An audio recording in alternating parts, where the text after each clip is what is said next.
Bonjour à tous, bienvenue aujourd'hui pour un cours sur les couleurs. Prenons la lumière blanche et faisons-la traverser un prisme. Nous obtenons une palette de couleurs. On dit qu'on obtient le spectre de la lumière blanche. Ce spectre-là ressemble à ça. À savoir, on a toutes les couleurs que constitue la lumière blanche.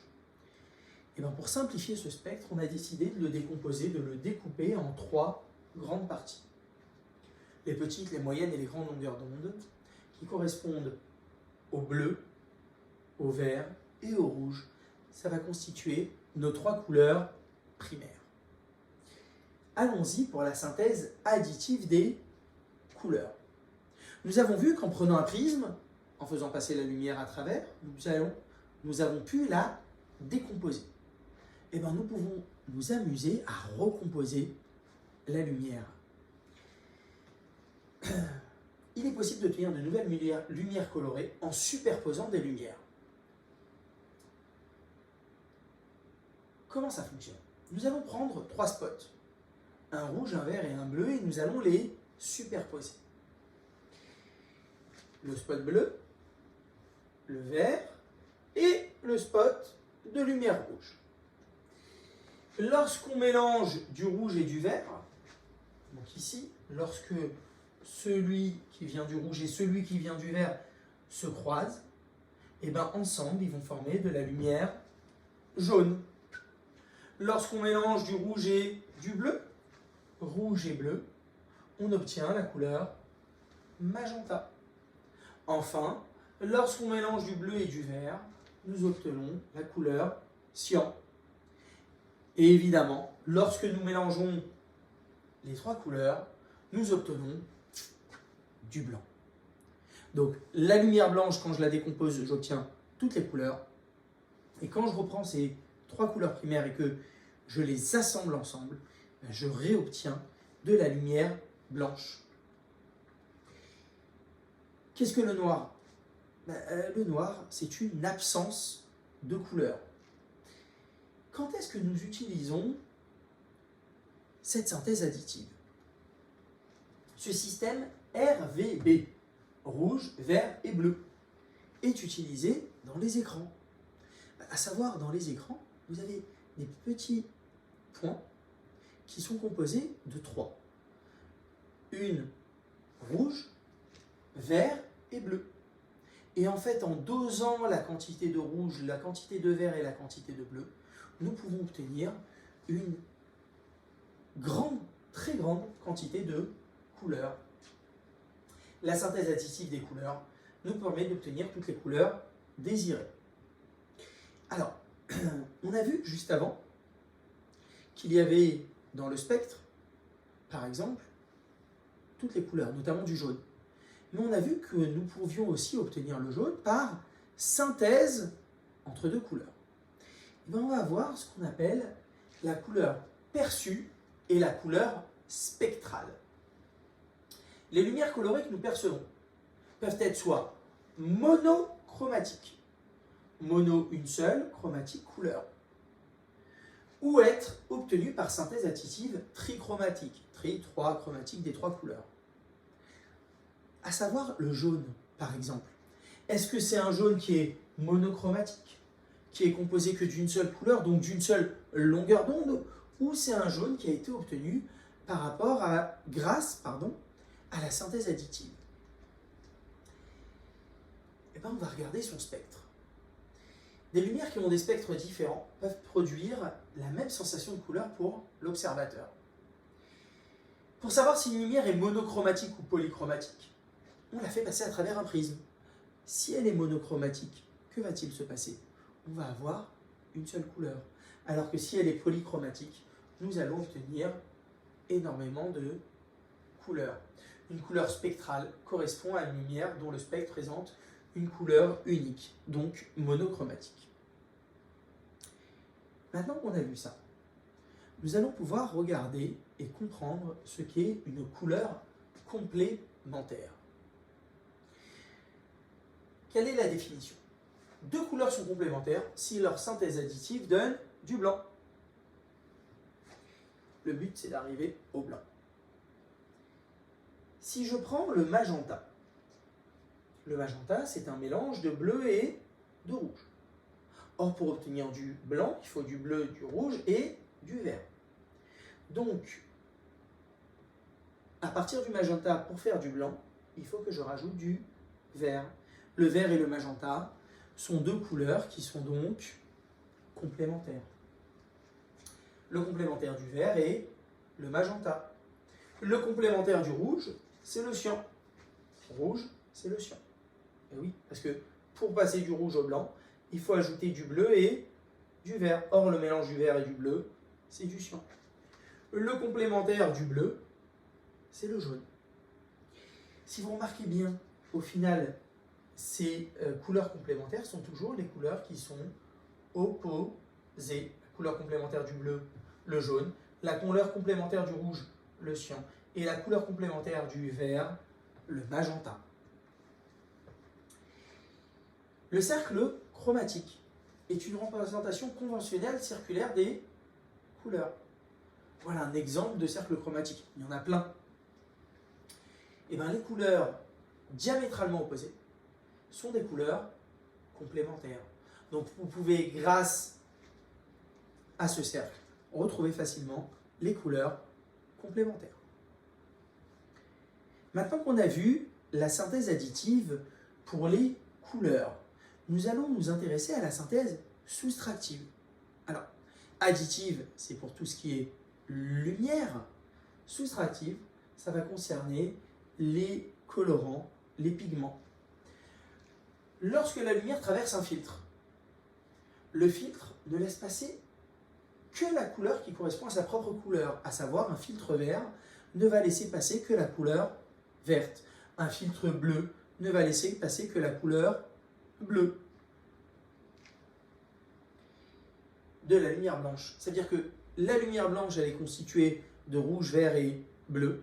Lorsqu'elle passe à travers un filtre bleu, eh bien le filtre bleu ne laisse passer que la couleur bleue. Éclairé par une lumière blanche, les trois filtres qui sont superposés vont absorber au final toute la lumière. Chaque filtre va absorber une lumière primaire et ne laisse passer aucune lumière. On obtiendra donc du noir. Si on superpose donc des filtres magenta, cyan et jaune, eh ben, la superposition du filtre magenta et cyan ne laissera passer que le bleu. Le jaune et le magenta, le rouge. Le jaune et le cyan, le vert. Et les trois ensemble, ça donnera du noir. Cette synthèse soustractive est valable pour les filtres, mais pour les colorants aussi et les pigments. À savoir, en peinture, vous pouvez utiliser du magenta, du jaune et du cyan, et les mélanger en différentes proportions pour obtenir toutes les couleurs désirées. Le mélange en différentes proportions des colorants pigments permet de restituer l'ensemble des couleurs perceptibles. Ce phénomène est utilisé en imprimerie avec le procédé CMJN, cyan, magenta, jaune et noir. Alors, effectivement, nous aurions pu utiliser uniquement le cyan, le magenta et le jaune pour l'impression. Parce que pour obtenir du noir, il suffit de les mélanger les trois. Et c'est un petit peu dommage de gâcher trois colorants pour obtenir la couleur noire qui est la plus utilisée, notamment dans tout ce qui est le texte. C'est pour ça qu'une cartouche d'encre noire est ajoutée. L'imprimante va déposer les trois couleurs et le noir en 4 couches successives, ce qui nous permet d'obtenir toutes les couleurs existantes. Passons maintenant à la couleur d'un objet. Eh bien, la couleur d'un objet dépend de beaucoup de paramètres. Lorsqu'un objet reçoit de la lumière, il peut faire plusieurs choses. Il peut l'absorber, la garder pour elle, ne pas la renvoyer. Il peut la transmettre, si la lumière peut le traverser. Les filtres, les solutions transparentes, etc. Et il peut aussi la diffuser, c'est-à-dire la renvoyer dans toutes les directions. La plupart des objets opaques, qui ne laissent pas passer la lumière, diffusent une partie de la lumière et absorbent le reste. Comment ça fonctionne? Les objets qui ont une surface lisse, ils vont réfléchir la lumière et renvoyer la lumière dans une direction très particulière, par exemple dans les cas des miroirs. Et la couleur d'un objet, elle dépend de quoi? Elle dépend d'abord de la nature de la lumière incidente. Elle dépend de l'absorption et de la diffusion de la lumière par cet objet, et elle dépend de la synthèse des lumières reçues par l'œil. Un objet paraît blanc s'il va diffuser toutes les couleurs, et il paraît noir, au contraire, s'il absorbe toutes les couleurs. Un objet va absorber toutes les couleurs sauf la sienne. On va s'entraîner. Il apparaît donc coloré si on envoie une lumière qui contient sa couleur et noir dans le cas contraire. Prenons un exemple. Nous avons ces différents carreaux éclairés en lumière blanche. On rappelle la synthèse additive. Si je les éclaire en lumière rouge, nous avions dit qu'un objet allait tout absorber sauf sa propre couleur. La case qui est en rouge reçoit du rouge, donc comme c'est sa propre couleur, qu'est-ce qu'il fait? Il nous la renvoie. C'est pour ça que cette case-là apparaît colorée en rouge. Le bleu, par contre, ne contient pas de rouge. Donc cette case bleue, lorsqu'elle va recevoir du rouge, elle va tout garder pour elle. Comme elle ne nous renvoie rien à nos yeux, ça apparaît noir. Cette case-là de couleur blanche, rien de plus simple, elle va tout rejeter. Donc, comme elle reçoit du rouge, elle renvoie du rouge, elle apparaît rouge. Cette couleur-là, qui est composée de cyan, le cyan, c'est un mélange de bleu et de vert. Il ne contient pas de rouge. Donc, quand je lui envoie du rouge, il va l'absorber et apparaître noir. Le cas du jaune. Alors, le jaune est un mélange de rouge et de vert. Comme le jaune contient du rouge et qu'on lui envoie du rouge, il va renvoyer la lumière rouge et donc apparaître rouge à nos yeux. Le noir va absorber toutes les couleurs, apparaître noir. Le magenta contient du rouge, est fabriqué à partir de bleu et rouge. Donc en lui envoyant de la lumière rouge, il apparaîtra rouge. Le vert n'en contient pas, il apparaît noir. Et le rouge apparaîtra rouge. De la même manière, nous pouvons aussi éclairer l'objet en lumière verte. Par exemple, ce rouge-là ne contient pas de vert, il apparaît noir. Le bleu ne contient pas de vert, apparaît noir. Le blanc, on voit toutes les lumières, il n'a que du vert, il apparaît vert. Le cyan est composé de vert. À ce titre, il nous renvoie du vert et apparaît donc vert. Également pour le jaune, qui est composé de vert, apparaît vert. Le noir, noir. Le magenta ne contient pas de vert, il apparaît noir. Le vert contient du vert, donc renvoie du vert, apparaît vert. Et le rouge ne contient pas du vert, il apparaîtra noir. En lumière bleue, le rouge ne contient pas de bleu, il apparaîtra noir. Le bleu en contient, bleu. Le blanc en contient, il apparaîtra bleu. Le cyan en contient, il apparaîtra bleu. Le jaune n'en contient pas, il apparaîtra donc noir. Le noir apparaîtra noir. Le magenta est composé de bleu, il apparaîtra bleu. Par contre, le vert et le bleu n'en possèdent pas, ils apparaîtront tous les deux noirs. Éclairons-les maintenant avec des lumières un petit peu différentes. En cyan. Alors le cyan, c'est un mélange de vert et de bleu. Le rouge ne contient ni vert ni bleu, il apparaîtra noir.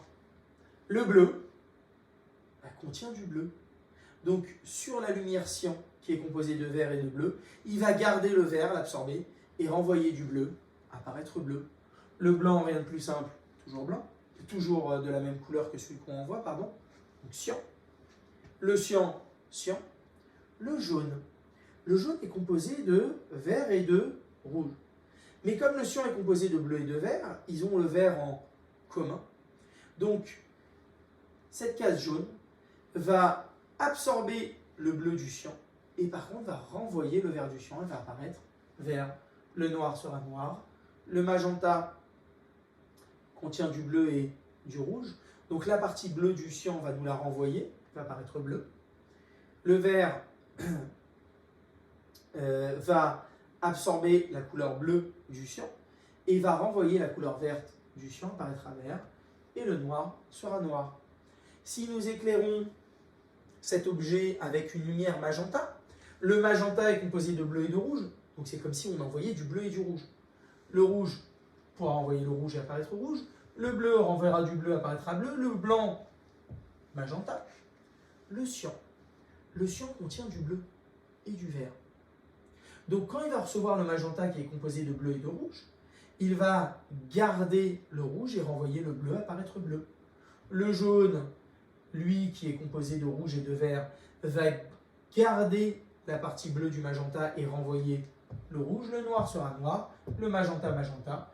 Le vert n'est pas composé de bleu ou de rouge, donc il va tout absorber, apparaître noir. Et le rouge absorbera la partie bleue du magenta et renverra le rouge. Enfin, on va éclairer tout ça en lumière jaune. Le rouge éclairé en lumière jaune. Alors la lumière jaune contient du vert et du rouge. Prendra la partie vert et renverra la partie rouge, on verra rouge. Le bleu ne contient ni de vert ni de rouge, qui sont contenus dans le jaune. Il apparaîtra donc noir. Le blanc apparaîtra jaune. Le cyan, qui est composé de vert et de bleu, prendra la partie verte du jaune et pourra la renvoyer. Il absorbera le rouge. Le jaune, jaune, le noir, noir. Le magenta, qui est composé de bleu et de rouge, prendra la partie verte, l'absorbera et renverra la partie rouge, sera rouge. Le vert, lui, éclairé en lumière jaune, étant donné que dans le jaune il y a du vert et du rouge, il va prendre la partie rouge, il va l'absorber, et la partie verte, la renvoyer, il apparaîtra vert. Et le rouge, lui, va prendre la partie verte du jaune, va l'absorber, et la couleur rouge va la renvoyer, il va apparaître rouge. J'espère que ce cours vous aura intéressé, qu'il vous aura aidé à comprendre un petit peu plus. Je vous invite à visiter mon site internet vectorbac.fr, dans lequel vous trouverez des résumés de cours, des E3C, des annales donc pour les premières, mais également pour les terminales, pour les troisièmes, avec les sujets et les corrigés. N'hésitez pas aussi à vous rendre sur ma chaîne YouTube pour retrouver d'autres cours sur d'autres chapitres. Je vous souhaite à tous une bonne journée et n'oubliez pas de vous abonner à la chaîne si ce n'est pas encore fait. Au revoir.